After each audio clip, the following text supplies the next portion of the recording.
This super aero triathlon bike is built for speed on the flat, but at some point you will have to climb on it during a race. Now, the geometry is very different on a bike like this compared to a road bike. We're positioned further forward with our weight over the front end, plus the bikes are generally a little bit heavier, so it can make climbing quite hard work.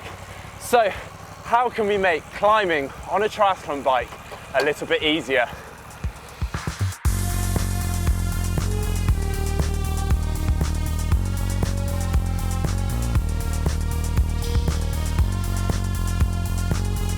Firstly, let's take a look at the main differences on a triathlon bike. Most triathlon bikes will have a cockpit with a flat base bar like these. Now, these will often be a lot lower than your road bike handlebars. And then of course we've got the size of the frame and wheels, which makes the bike heavier, but also makes it harder to maneuver, especially when you're getting up out of the saddle. So on to the climbing, and to be honest, not a whole deal should change. We're still riding a bike up a climb, so a lot of it just comes down to confidence and being comfortable on the bike itself. Now, my position's a lot further forward on this bike, so as I'm climbing, I'm just pushing myself back into the saddle a little bit more. And the common mistake is to tense up in your arms and shoulders due to the base bar being that little bit lower. But it's really important to stay relaxed, to conserve energy, and so that you can freely move the bike underneath you. Whether you ride in or out of the saddle is really up to you, and at times the terrain will make that decision for you.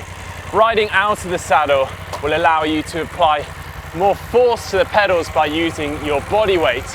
Now, it does use a little more energy, but it may be necessary to get you over the climb. Just before you get out of the saddle, you may want to consider changing up one gear so that you're not spinning out. Now, when you're out of the saddle, there's a lot of torque going through the chain. So if you do need to change gear again, you may want to sit back down momentarily so that you can softly shift through the gears. When you get out of the saddle, there's nothing wrong with swaying the bike from side to side. In fact, I do this quite a lot.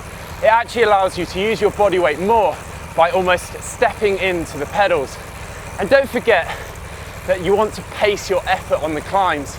It can be very easy to ride a little too hard due to the increased weight of the bike.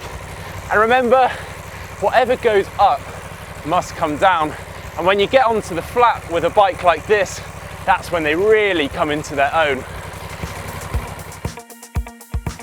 When you're looking to book a race, you should always check out the course profile to see if your bike is set up for the course ahead.